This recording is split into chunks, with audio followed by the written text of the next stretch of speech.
It may seem incredible, but it is true. The world in which we live is a world of imagination. In fact, life itself is an activity of imagining. All that we behold, though it appears without, it is within, in our imagination, of which this world of mortality is but a shadow. Nothing appears or continues in being by a power of its own. Events happen because comparatively stable imaginal activities created them, and they continue in being only as long as they receive such support. Therefore, the secret of imagining is the greatest of all problems, to the solution of which everyone should aspire. For supreme power, supreme wisdom, and supreme joy lie in the solution of this great mystery. When man solves the mystery of imagining, he will have discovered the secret of causation, and that is, imagining creates reality. Divine imagining and human imagining are not two powers at all, but one. The valid distinction which exists between them lies not in the substance with which they operate, but in the degree of intensity of the operant power itself. Acting at high tension, an imaginal act is an immediate objective fact. Keyed low, an imaginal act is realized in a time process. Human history, with its forms of governments, its revolutions, its wars, and in fact the rise and fall of nations, could be written in terms of the imaginal activities of men and women. All imaginative men and women are forever casting forth enchantments, and all passive men and women who have no powerful imaginative lives are continually passing under the spell of their power. If imagination is the only thing that acts or is in existing beings or men, as Blake believed, then we should never be certain that it was not some woman treading in the winepress who began that subtle change in men's minds, or that the passion because of which the earth has been drenched in blood did not begin in the imagination of some shepherd boy, lighting up his eye for a moment before it ran upon its way.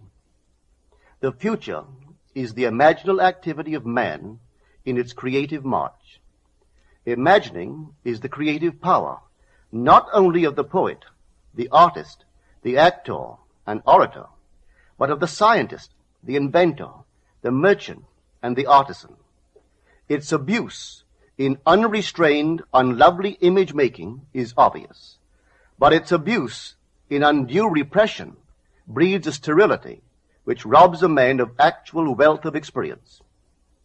Imagining novel solutions to ever more complex problems is far more noble than to restrain or kill out desire. Life is the continuing solution of a continuously synthetic problem. Imagining creates events.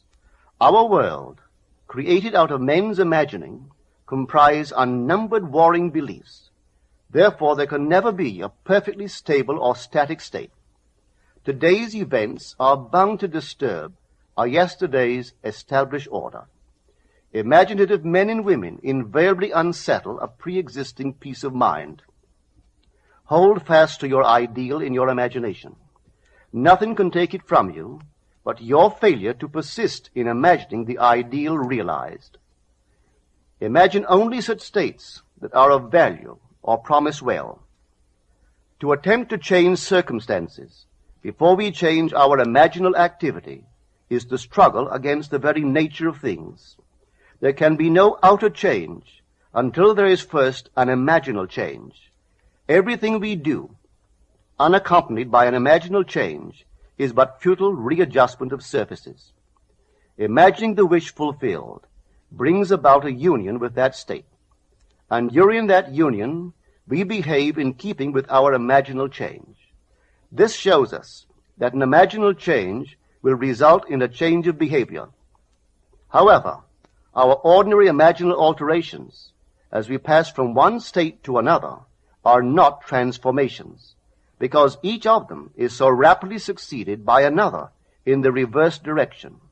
But whenever one state grows so stable as to become our constant mood, our habitual attitude, then that habitual state defines our character and is a true transformation. Now let me call your attention to the design on the cover of this record. You will notice a man sitting on a park bench, imagining himself to be in a home. This is the secret of those who lie in bed awake while they dream things true. They know how to live in their own dream house until, in fact, they do. Man, through the medium of a controlled waking dream, can predetermine his future. That imaginal activity of living in the feeling of the wish fulfilled leads man across a bridge of incident to the fulfillment of the dream. If we live in the dream, thinking from it and not of it, then the creative power of imagining will answer our adventurous fancy, and the wish fulfilled will break in upon us and take us unawares. Man is all imagination. Therefore, man must be where he is in imagination, for his imagination is himself. To realize that imagination is not something tied to the senses or enclosed within the spatial boundary of the body is most important. Although man moves about in space by movement of his physical body, he need not be so restricted. He can move by a change in what he is aware of. However real the scene on which sight rests, man can gaze on one never before witnessed. He can always remove the mountain if it upsets his concept of what life ought to be. This ability to mentally move from things as they are to things as they ought to be is one of the most important discoveries that man can make.